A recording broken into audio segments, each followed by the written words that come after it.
Okay.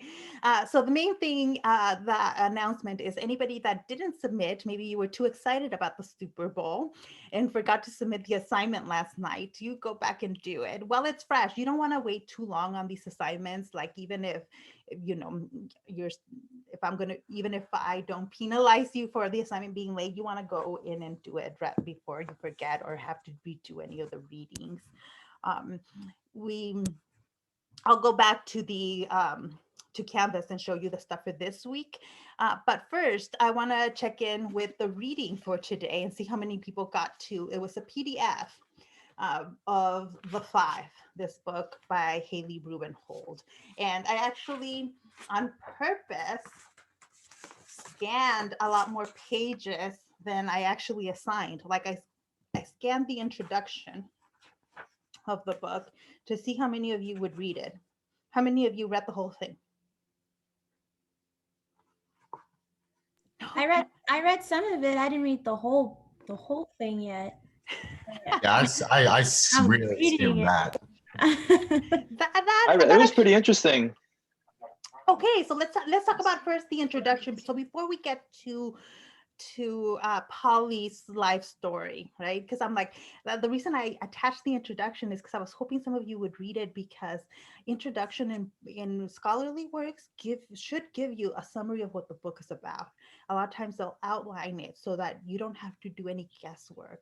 A good introduction will give you a nice summary that will allow you to skim other parts because you already know what the main argument is. So you just have to look for details of how they make their point. So for those of you that are going to grad school or have a lot of reading to do, a lot of times these tricks just help you with the reading so that you don't read every word, but you still get the main points. All right. Hmm. Will you always provide a PDF? Oh, yes, Joanna, I will always provide a PDF. In fact, that's the main reason I didn't assign the whole book for you all to read was because I was like, oh no, I don't want to scan the whole thing. So, um, and we're not reading the whole book. We're just reading the first section. So let's talk about the introduction. She starts talking about the coronation of Queen Victoria, right? Because this is the period we're talking about. It's the Victorian era. And then, but she uses that to contrast it to something else. What was the other something else? Jack the Ripper. Jack the Ripper. But even before she gets to Jack the Oh, Ripper, a lot of poor people living, like, I believe, in one of those squares. What's it called? Can't even Trafalgar's. pronounce it. There we go. Trafalgar Square or something. I don't know how to pronounce Yeah, that. there was a lot of immigrating people that they were poor. They're just staying there. Yeah, and you don't need to know the name of these places unless you've been to London. They won't mean much to you. But Hmm. basically, is this square in central London where there was a They're market. riding. Mhm. The market, and it was primarily run by poor people that were trying to make money selling things. And the problem there was a lot of these people didn't have somewhere to live. So they slept there or in the square right next to it. And why was this a problem? Oh, wait, Jessica. Oh, no, that's mine. Sorry. Why was Because this they a say it was, problem? because they say it was right in the border of the, like, of the, that divided the poor and the rich, something like that, I believe. Yeah, so part of the problem is it signified this idea of two Londons, right? A wealthier London and a poor London. And as a result, yeah, Caleb, the idea was that rich people were seeing poorness right next to where they lived in the square where they like to go walk. Hmm.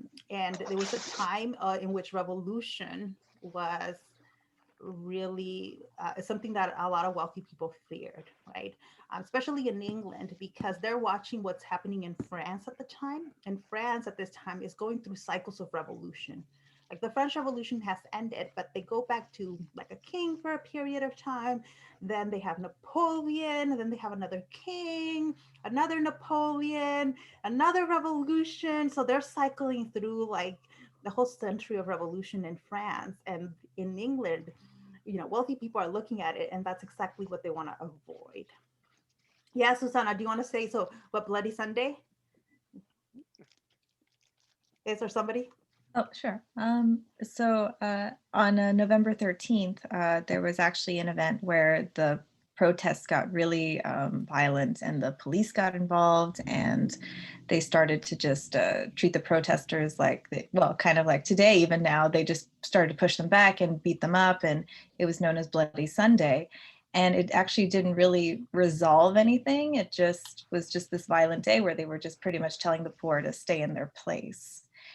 And after this, we eventually do talk about Jack the Ripper too. So it's like setting up the atmosphere that was going on at the time when these bloody events started happening.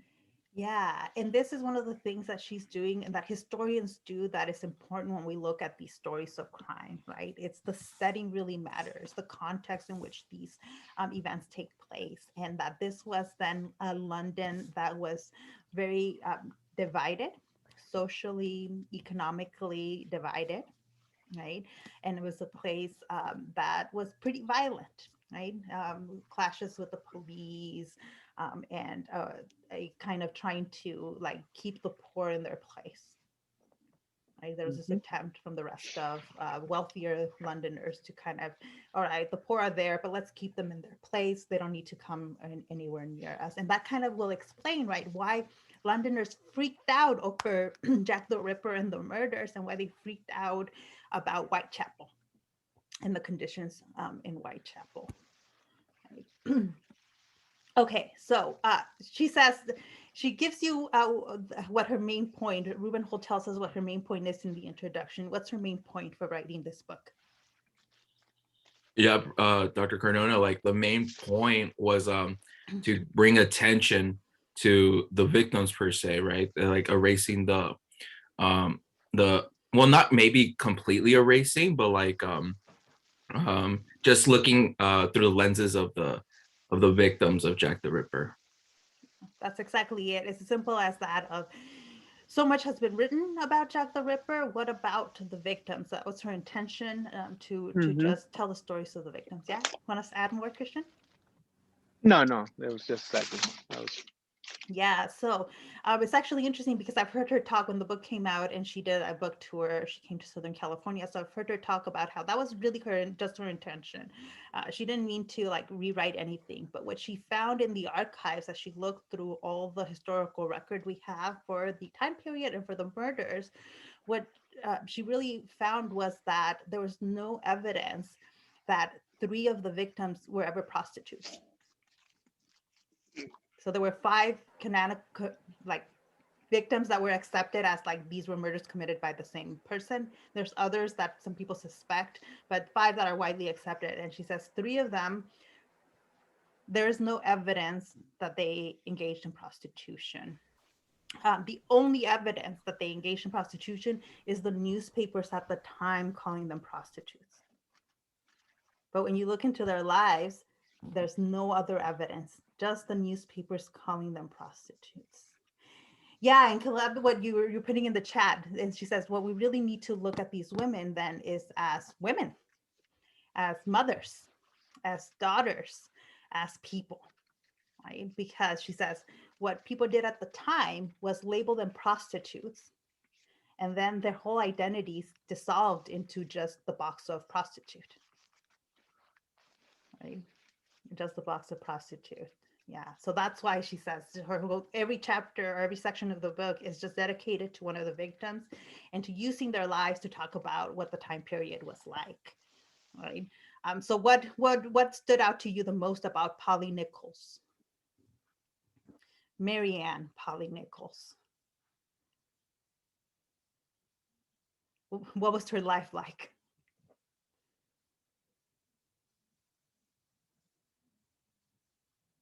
Would you want to trade lives with her?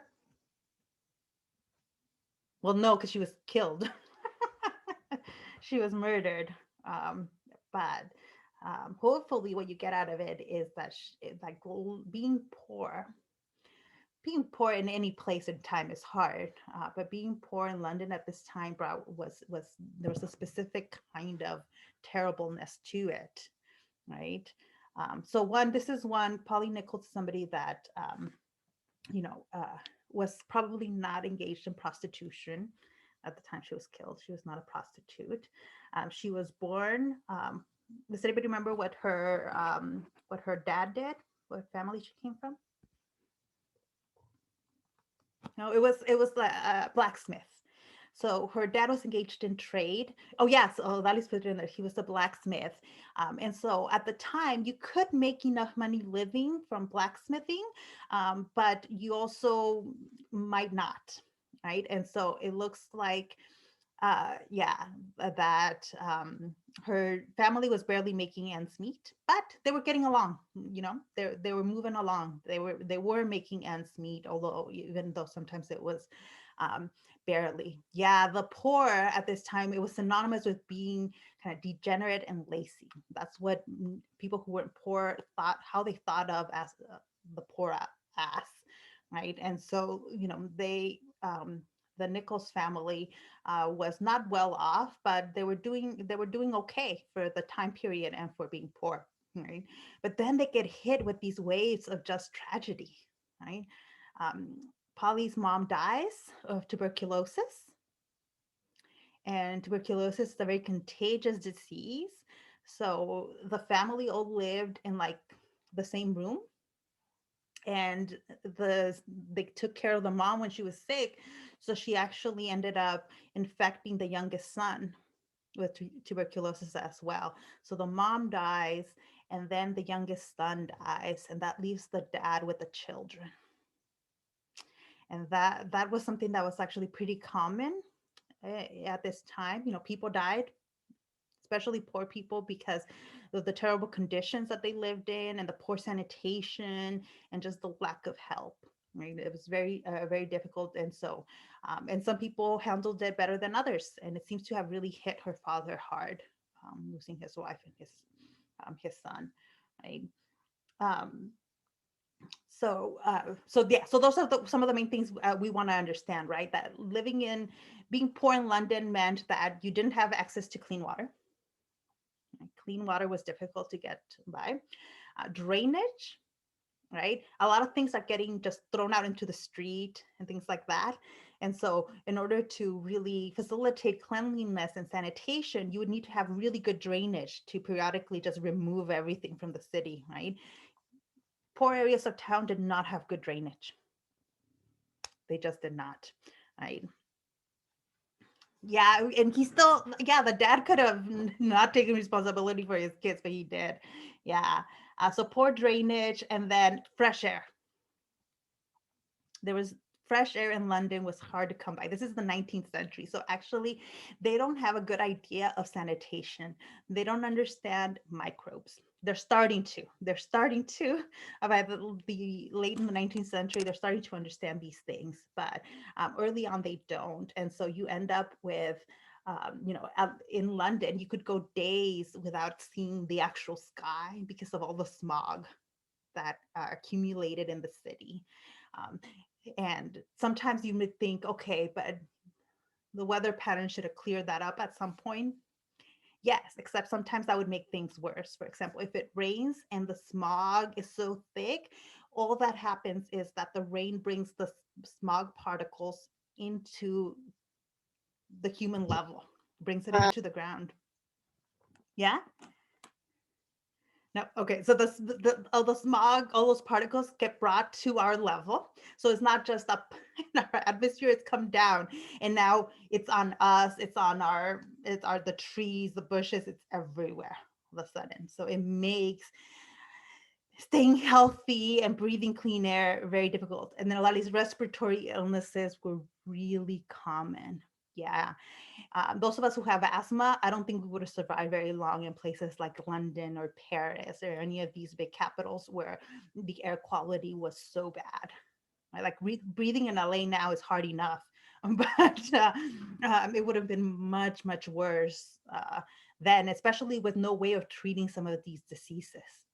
Right? They still had no real effective treatment to these things. And so like somebody caught tuberculosis and you were going to die.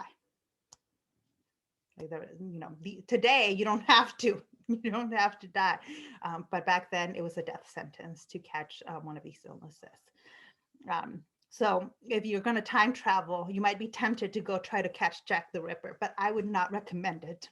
not recommended time traveling to London during this period, right? Anything else though that stood out to you about Polly Nicholas's life? I think the role of it's really interesting when they talk about the role of daughters for widowed men. Yeah. And that there was like I don't want like this stereotypical idealment of them as being the best children, because they have to be essentially. Yeah, there was just like the gender stereotypes were super strong, right? The mother is dead, and the oldest daughter takes over the role of the mother. Like, period. That was what happened. If the daughter wasn't going to do that, she didn't have much options if she didn't want that. She basically had to take over those responsibilities. And it doesn't matter if she was a child. If you were a child and you lost your mother, now you're the woman of the house. And those are your responsibilities, right? So it's a very difficult. I'm like, those of us who are like the oldest in the family are like, oh, yeah, it's a lot of responsibility that people had to take on very early on. I always like to remind people that the ideas about childhood don't exist yet, right? At this time, they're starting to develop, but the idea of like, young kids needing to have a childhood where they don't worry about responsibilities is a 20th century invention. Right? For other periods, there's no such thing as childhood. The minute you can work, you work. The minute you can take over some responsibility, you did it. So she took care of the house and of her other sibling as a teen. Yeah. So kids grew up faster than like people nowadays, like way quicker. Yeah, especially if you were poor, there was just no room for it. There was no room for childhood, right? Even with education, it is likely that because her father was a blacksmith, that they had access to an education, but it was a very limited education, right? You would go to a school that was either founded probably by a religious organization. These were not government founded schools. And you might learn to read and write and do math, might. But most poor people didn't even get even that out of the schooling they attended. Yeah. But childhood, totally new concept. Yeah. If you are the daughter though, if you're Polly Nichols, you do have one out of this situation, and that was marriage. So most people, or a lot of young women, as soon as they could, they married. Problem with that is, okay, you're leaving the responsibilities of one household, but now you're taking on the responsibilities of another one. At first, it might be easier because you don't have children, but as soon as you have children, and women at this time had children pretty back to back, medical birth control doesn't exist at this time, right? There were ways, though, in which women tried to space out births or delay having children, but weren't there apothecaries and everything for like the birth control, like like the whole chamomile teas and their own type of suppressants? They had teas and things that they could do. Some of them were really not efficient. Some of them would be efficient. The problem for poor people with some of that stuff was being able to afford to go to an apothecary to mix you the right tea. More likely what they would be doing is somebody in the neighborhood would grow it, or you would grow certain kinds of plants to try to make teas and use those kinds of things. But they also tried to like use certain liquids to like kill the sperm. So they would try to use like alcohol and a bunch of just other things that with various degrees of effectiveness. It's things that were not going to be reliable forms of birth control, essentially. Yeah, we do think she was able to attend school longer than most people. But yeah, as soon as she gets married, she starts having kids, right? And that means more mouths to feed, and that means housing. It becomes a bigger concern, right? what do you all catch about the what did you all catch about the housing situation for poor people in London at this time? Was it easy to find somewhere to live? Not to live by yourself. Not to live by yourself. Nope. Um, like it's the lucky people had reliable housing, but you were too cramped, and families, big families, had to all live in the same room sometimes. You would catch your parents. Yeah, there was no privacy, right? Because all you might have is one room. So like there was no such thing as privacy when it came to like parents having sex. You would hear them, see them, they're right there, right? So people, that's why like sex at like parks and things like that, it becomes really popular once these things get made in all these public spaces. But otherwise, nope, you're in the and good luck trying to bring your sweetheart home, because it's not going to happen. Not unless you want all of your siblings and your parents to see. But yeah, just cramped, bad conditions. At first, the Polly Nichols things aren't so bad, right, for her. They're able to file to get housing because of a new project in London, right? This was an American, what was his name, Peabody, who had left America because at the time the U.S. was going through the Civil War. Right, so this guy leaves the U.S. and comes to London, and he donates a ton of money for affordable housing for the poor in London. So he creates this building that was pretty innovative at the time. Yeah, really innovative in just the design. It was designed to house a ton of people and to house them in cleaner, more sanitary conditions, right? Which is great. You think, does anyone remember what the problems with this kind of housing? Or the problems that Polly Nichols encounters? She was lucky. The first apartment they have in the Peabody housing had 4 rooms.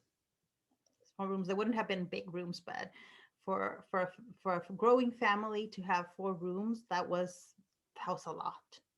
That was a lot, and they were paying 6 shillings a week for it, which was affordable for them. Right, so it was affordable. Their budget would have been tight, but their budget would have been tight regardless. Right. The problem in this housing was that there were a lot of rules, right? Because it was a particular kind of housing that, because it was a charitable organization, they had rules about who could live there and the rules about living there. So if you lived there, you couldn't take on like additional, like washing, for example, right? So a lot of poor people made extra money by washing other people's clothes. If you were caught doing that in the Peabody housing, you would be kicked out. You're likely to be kicked out. You also had to live with your spouse. If you were married, you had to live with your spouse. You couldn't, one of the things that was really common amongst poor people in, all over Europe in this time was that you might get married. There's no way of divorcing your spouse. So if you just decided you don't get along or there's a conflict in the marriage, you separate, but you can't legally get a divorce, right? But people went their separate ways. They, made new relationships, and you were not allowed to live with anybody that was not your spouse. So people, even if they'd formed a family and had chosen to live together, not legally married, you can't get married. If you were a widower, you could live with your family, but widowhood was really difficult. And for some people, that was like the beginning of really worse situation, right? Especially emotionally, they could not handle the death of the spouse was difficult. Does anybody remember the story of the dude boarding the Russian leaving his wife? Yeah. Okay. So let's get to Polly Nichols. So because of she's murdered by Jack the Ripper, we have the stories of that her husband told about her and what happens to her, afterwards, after the marriage dissolves and how the marriage dissolves. And we have the version that her dad talked about. According to her estranged husband, Mary Nichols begins drinking after her last pregnancy. Yeah, she has the last kid. She begins drinking, and because of the drinking, she leaves the house. Right? They end up having a lot of problems, and she leaves. According to her dad, the drinking did not begin then. It's very likely that she had a drinking problem, but her dad says that her husband had an affair with the widow next door. What actually happened? There's no way of knowing. We don't have her version of it. But the reality was that she leaves the house. She leaves the house.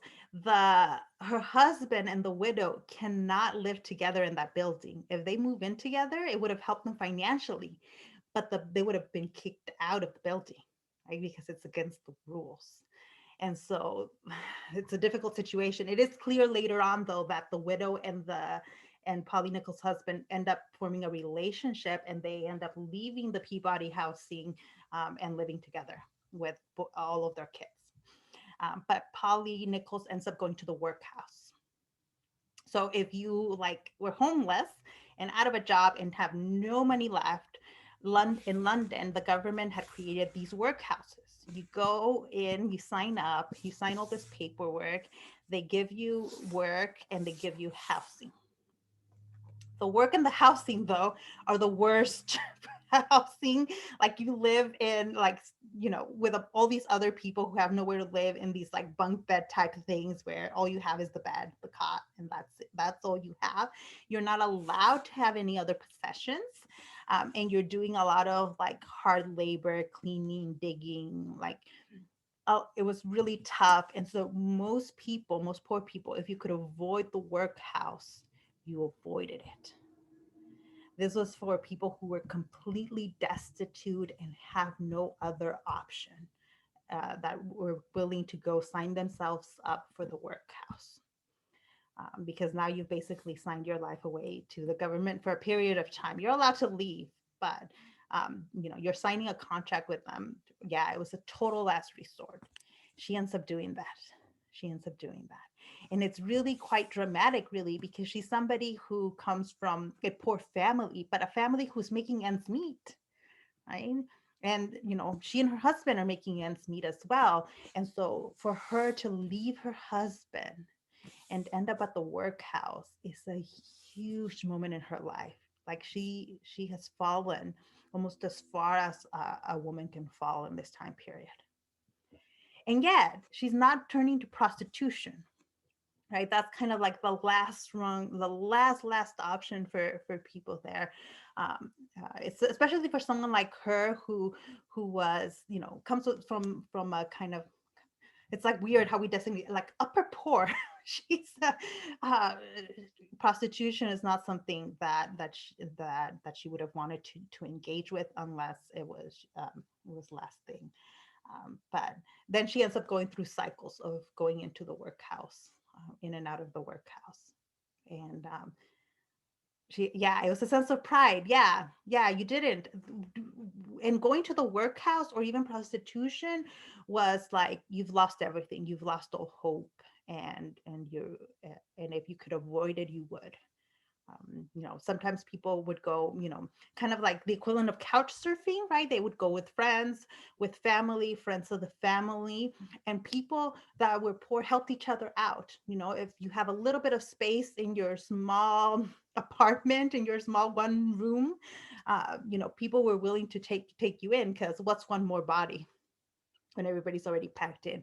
So usually poor people helped each other out, but she ends up losing access to all of that, kind of all those friends and family networks, because she's leaving her husband. That was the key difference, right? She's essentially abandoned her husband and her kids. And that means she's a bad woman.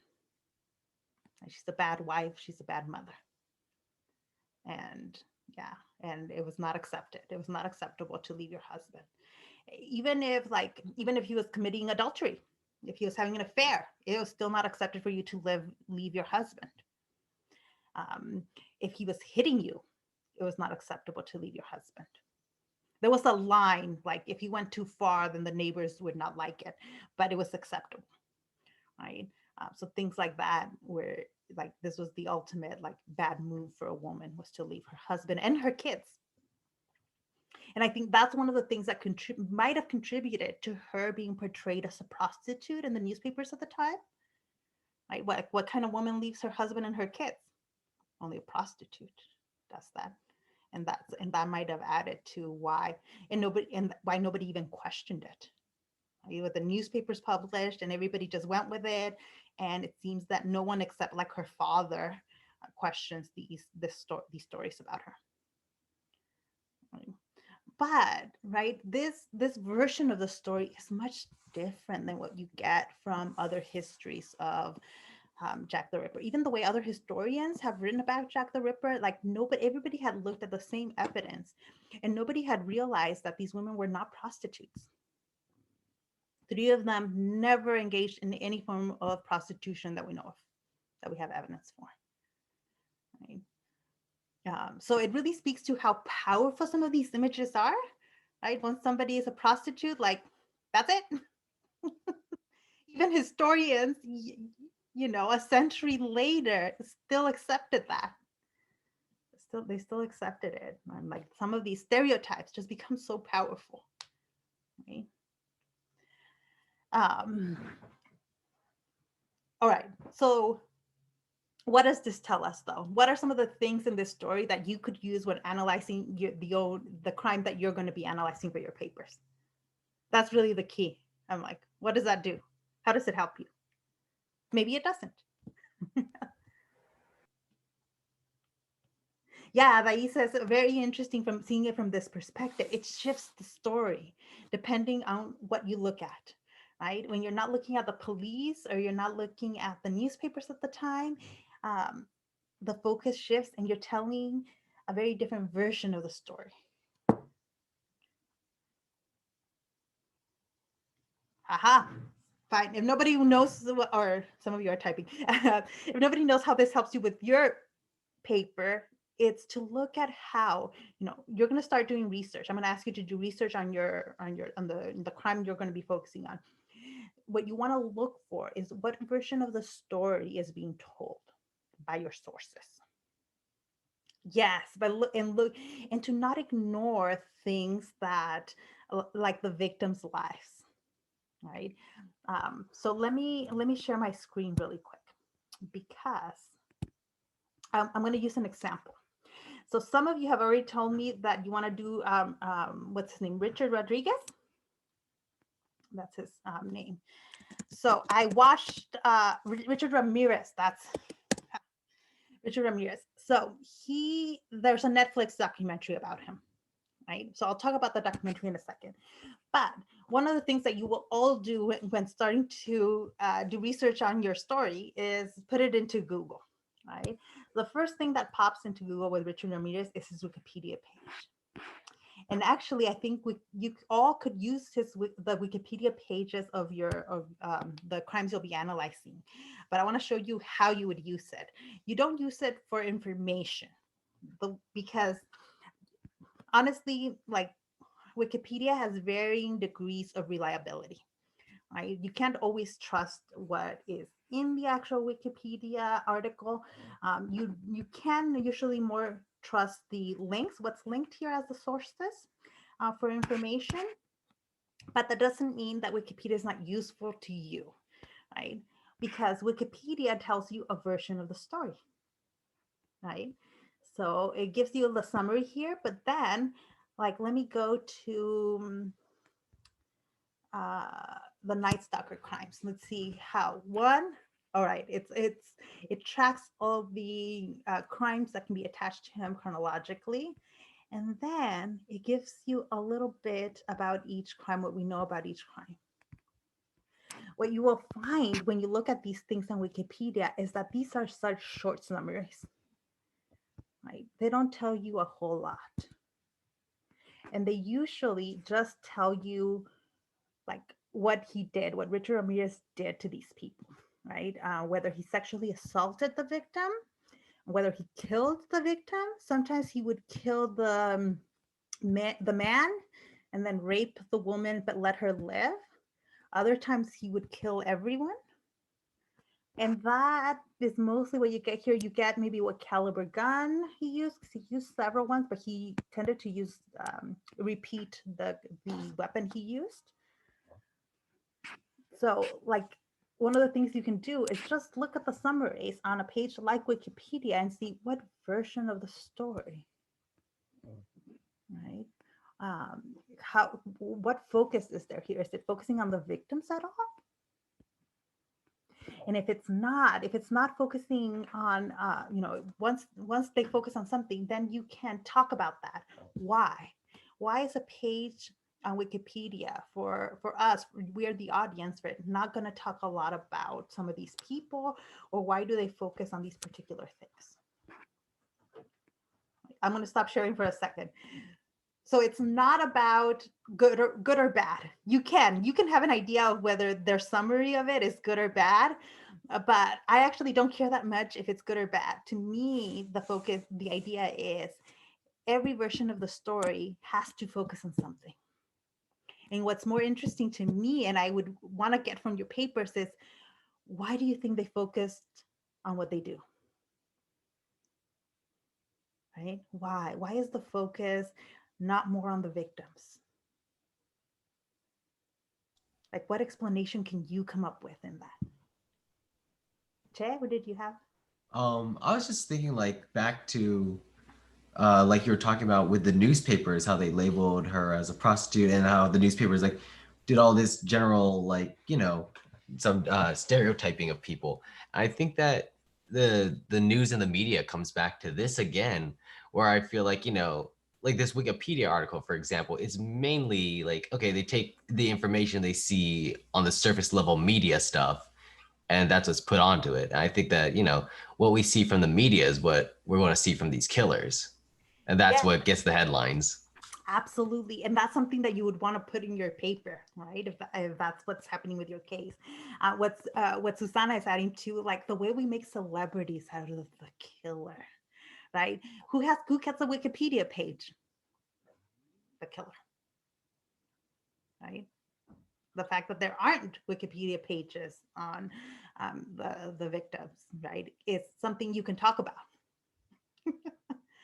Right. So I want you to note those things. And that's how we analyze these true crime stories, through the eyes of a historian, which is what I'm asking you to do. You're all acting as historians rather than like psychologists, right? A psychologist is going to look at the story and they're going to want to figure out what was making this guy do these things, right? What was going on in his head? What happened in his life that put him in these situations, right?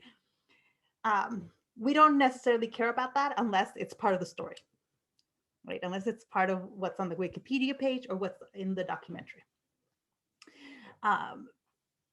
What is it? Somebody who is, if you're a criminal justice major, right, the way you approach these stories is very different too, right? Than trying to get a meaning or analyzing the moral story of the story of the crime. Right? If you have a case where the victims are actually more important than the perpetrator, then perfect. Why? When typically that's actually quite rare for the victims to get more attention than like the killer, and you'd want to pay attention. What is it about the victim that is getting attention? Is it that the victims are women? Is it young women? Do they look a particular way? Is that and do you think that that's why the media is so interested in the victims? Right? It's about what you think. So there's no wrong answer, because you're looking at the evidence and you're coming up with your analysis by looking at how this crime is getting covered. Right? So you don't have to do, for those of you who are history majors, your primary sources are both primary and secondary sources, right? The Wikipedia page can be your source, right? Crimes and their sources. Oh, Valis, yes. You'll be So not so much the crime itself as like how it's covered, how the story of the crime is told, right? So like for anybody doing Richard Ramirez, you could use the Night Stalker series on Netflix. So you would want to watch the series again and notice what version of the story the documentary tells, right? Like I was watching Night Stalker this weekend, so it's very fresh on my mind.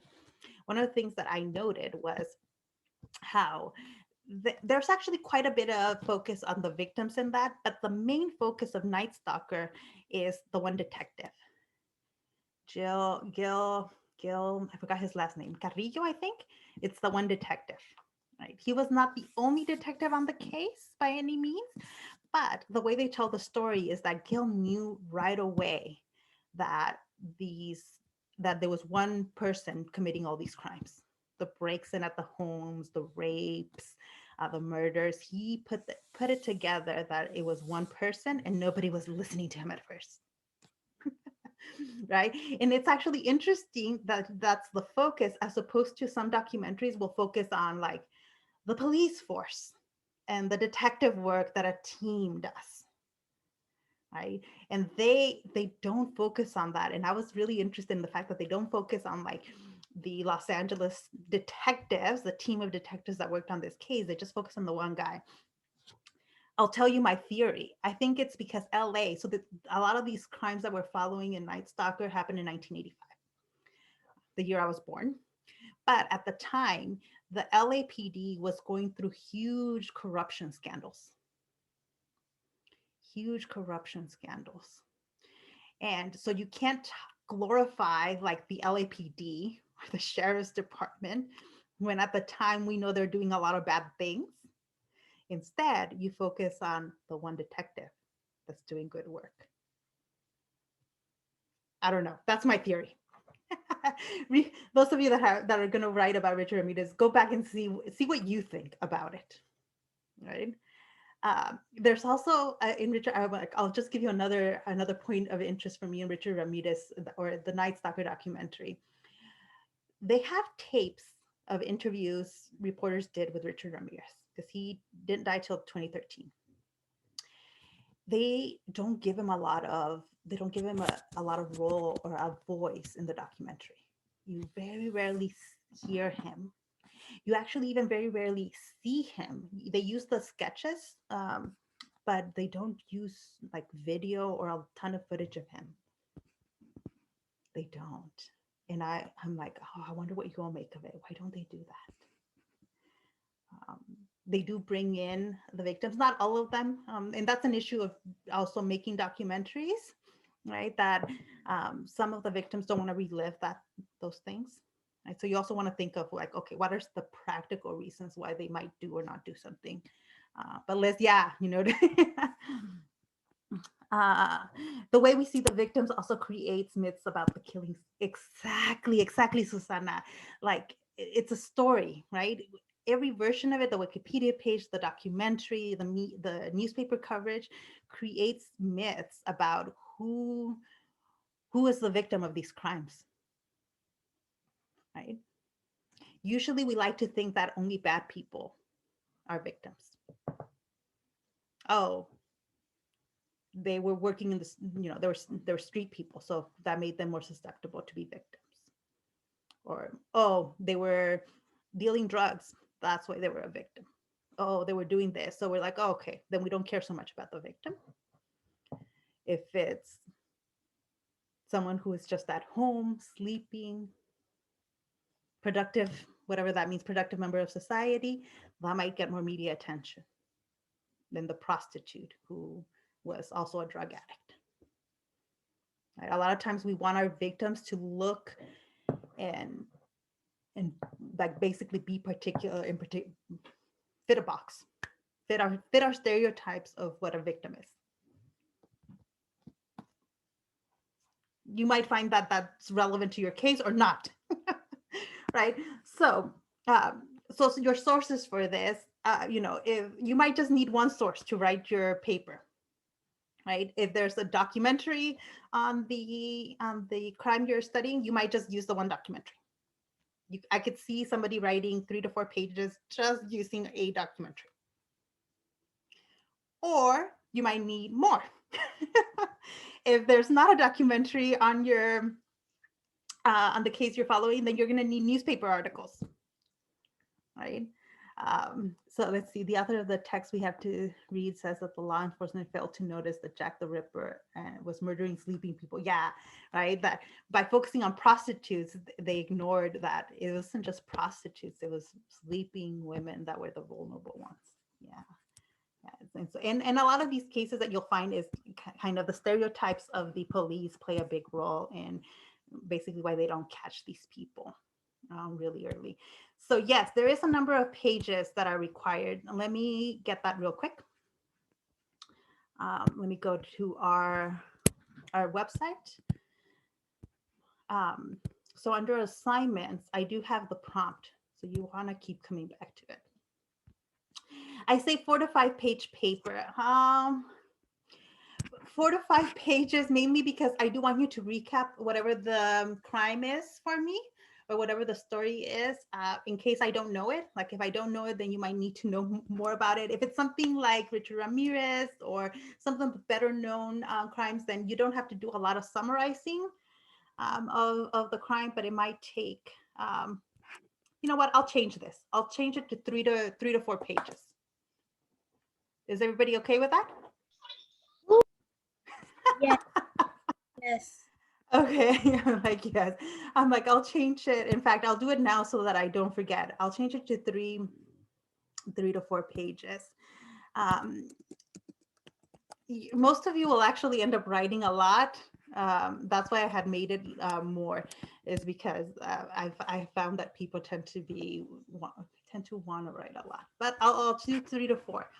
So the main thing for a paper like this, and that I'll keep reiterating as we keep talking about it, is that you have to have a thesis. You have to have a thesis. So you can your thesis can be the answer to this question. What does the story and its portrayal in the media tell us about society? Or I'll reword it in a different way. What's the moral of the story? Right? If your argument answers what's the moral of the story, then it's a great thesis. So I don't want your paper to just be a summary of what happened. Like that's what I don't want, a summary of what happened. I want an argument, and I want you to be analyzing the story and the version of it in the documentary or the version of it in the newspaper articles. You can use tweets. Some of you are looking at cases that are very, very recent, and you might want to look at tweets, what the most popular tweets on the topic were, and you can cite a tweet. Right? Down here, I have questions to think about. You don't have to answer these, like you don't have to be explicit about your answers of these in your paper. These are just things to think about if you're stuck and you don't know what to write. I think a good paper will eventually answer all of these questions, but some of these might not fit your story, right? Why is this particular crime worthy of attention? Right? So answering this question will help you answer the thesis, right? But I don't need you to have a sentence that says this crime is worthy of attention because, right? That doesn't need to be this is only here to help. This is not a requirement, right? That's why I put it labeled the questions to think about, not requirement. Some requirements though. Some of these are just standard things: 12-point font, double spaced, 1-inch margins, Times New Roman. It has to be submitted here, so it's Turnitin through Canvas. So those of you that haven't used Turnitin on Canvas before, you don't need a code, you don't need anything. On your page, this will look a little bit different, and there will be a submit button here. And I'll talk more about that when we get closer to it. I do want you to cite your paper, but I don't care what style of citation you use for this. Use whatever you're more comfortable with. If you're a history major, hopefully Chicago style is what you're more comfortable with, but MLA is fine. I have the rubric, essay rubric in here, but the rest of the essay rubric really comes down to, you know, what I'm looking for is for you to have an argument, for you to have evidence of that, And then after that, it's really about writing, how well written your paper is. I don't care about, what is it, like spelling. With spelling and grammar, I feel like, you shouldn't have a ton of spelling and grammar mistakes that are really obvious. But that's not my primary concern. When I read your papers, I'm not looking for, did you use all the commas correctly? Is all the punctuation exactly correct? Because I will be honest, when I write, like I speak and read 3 different languages. They get all jumbled up. I always put commas in the wrong place, and I need somebody to look at my own writing and be like, correct the grammar.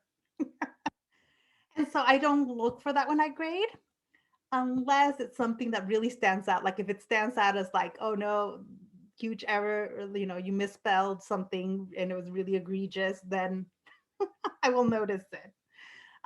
So do the standard spell check on things, right? But otherwise, I care more about the analysis, right? What point you're making, and is it clear? Is your point clear? The other thing I'll say, that those of you who have taken my class before know, I will always accept a draft. So some of you have already started working on these papers, or at least doing some of the research. If you have a draft early, send it to me. But I will accept it up until 24 hours before it's due. 24 hours before it's due, I will accept a draft of a paper. And oftentimes people don't like to send me entire papers, but I'll accept, like, if you just want to send me your introduction, or you want to run something by me, you're welcome to do that over email, or to come to office hours, to stay at the end of the Zoom, anything like that works. And mainly it's because, so I learned English as a second language, right? And I know that for those of us who learned English as a second language, a lot of the writing process can be really, it's like mysterious, this like whole other world. And if anybody that needs help, I'm happy to work on it with you. I'm like, I often, I'll come back maybe later this week. I'll talk about common mistakes a lot of us make who learned English as a second language. Our sentence structure is what tends to actually where we go wrong sometimes. We write the way we think in a different language. And sometimes that requires some editing, but no big deal. No big deal. And let me go back to sharing the screen, actually. Let me go back to Canvas. I want to show you that there's nothing, we're not reading anything else this week. So what I'm hoping is that you all can start your research this week. We're in week 3. There's nothing else. And the one assignment that's going to be due Sunday is for me to tell you, for you to tell me about your research, your topic and your research. So this is due Sunday by midnight. And I'm asking you, what are you going to write about? What sources have you found? So if this is a way of me forcing you to start doing the research now. I know a lot of you are actually good procrastinators because you get the work done, but I want you to have some of this down early so that I can give you some feedback before you write your paper, you submit your paper. Right? Like, for example, you can list your sources for me and I can tell you, ooh, actually, I know there's something a lot better on this topic.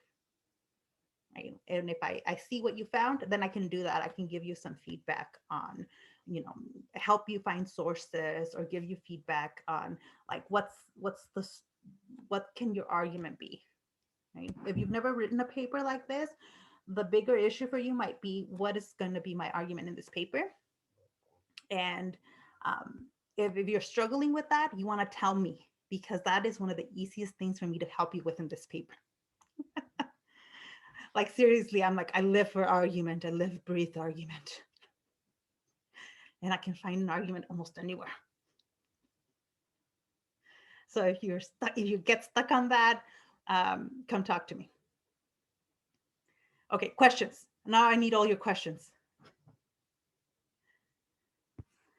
Let's see, Hugo says, so far in the book, my killer doesn't mention much about the victims. I know there's a documentary, but since it's around the 1900s, not sure if it will cover them.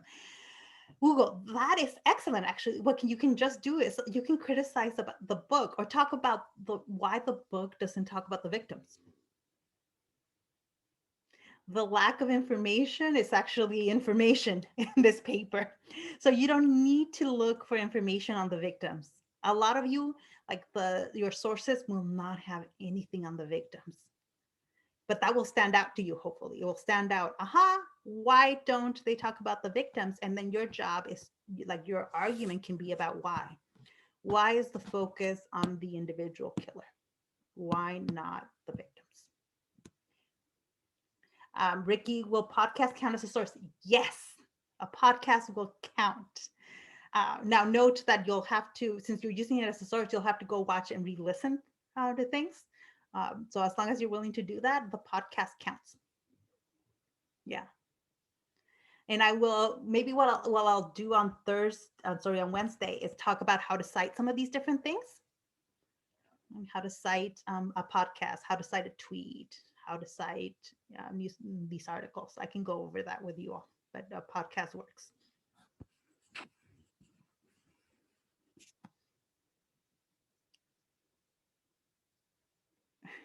My favorite murder is a great comedy podcast.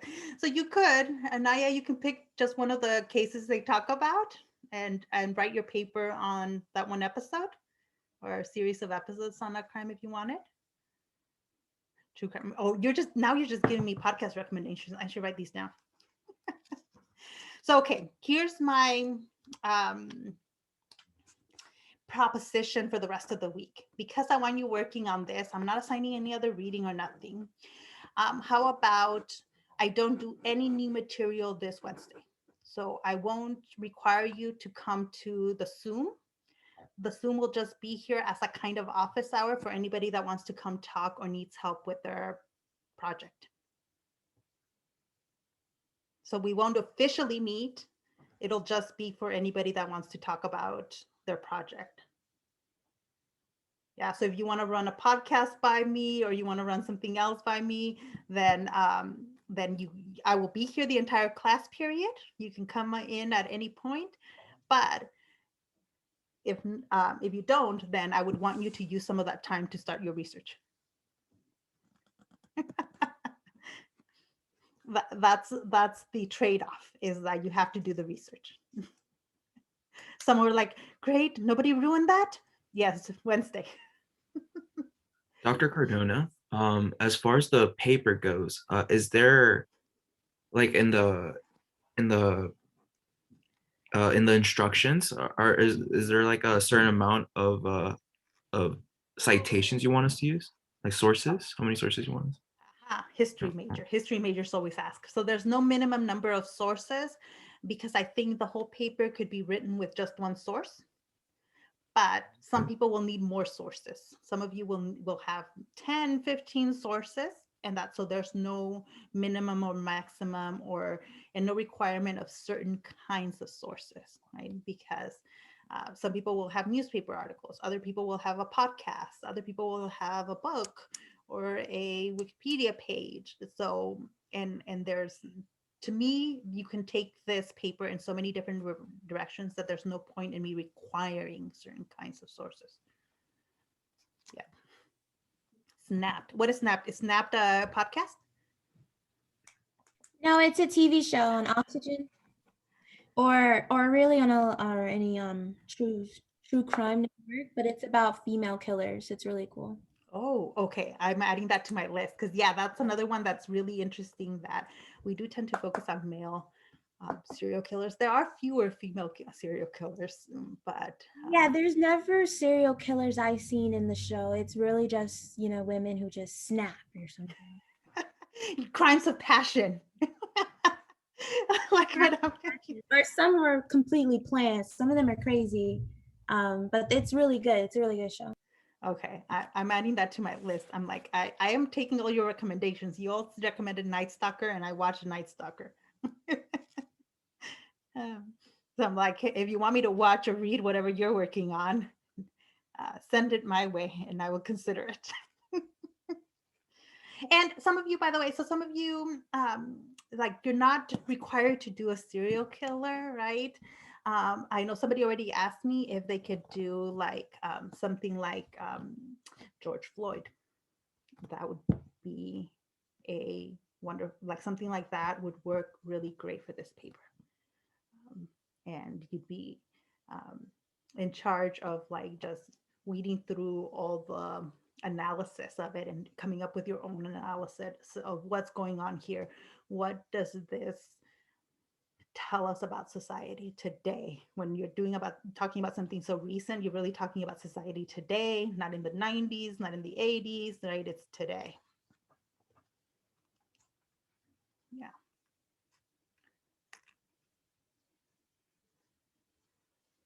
Gabriel Fernandez, but they do tend to focus on, that's okay. At least like I said, most of you will find that they don't focus on the victims. They focus on the killer, and then you would just tell me why they focus so much on him.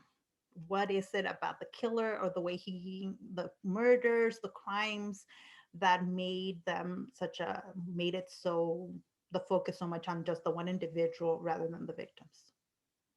Right? Your job is just to explain that. So it's completely like it would work great. Professor, do we have class on Monday of the next week? Yes, they didn't give us the day off. Oh, okay. It's not my fault. They gave, but I'll take a look at class and see what we're doing. I'll try to not do the whole class period. Yeah, they're not giving us any days off this semester other than spring break. In fact, I think that we started a week later than we normally would, so they didn't have to give us Martin Luther King during your day off. Joanna saying, when they see us count. Yes. Wrongful convictions were wonderful for this paper. Crimes where the victim is wrongfully, or somebody was wrongfully convicted. Yeah. Okay, you're free to go. If anybody else wants to run something by me or ask a question, stick around. I'll be here for another 10 minutes, but otherwise you're free to go. Thank you, Dr. Cardona. Have a great day. Have a great day. You too. Wait, I'm losing the message. Somebody had a question. I feel that's like the psychology behind the story is big. I'm not a psychologist. Should include it? Yes, Hugo. If the psychology is the main part, then you want to talk about why that is, and usually it's because it's something that feels so like foreign to the everyday person. And then you don't need to have any knowledge of psychology to write about how the book treats the psychology that they think is needed to understand the crime, right? What you'd be doing is analyzing their analysis. So it can be a little bit tricky, but it's what I want you to do and I don't need you to do any research on the psychology of it. You would just tell me the way that the book treats the psychological elements. Why are they spending so much time on that aspect of it? Hopefully that makes sense. Oh, Joanna, when they see us, yes, the documentary, when they see us, you can use as a source. Yeah. All right, thank you, Professor. No problem. I'm gonna miss next Wednesday's class. Okay. So what should I need to focus on a little bit extra because of that? Let me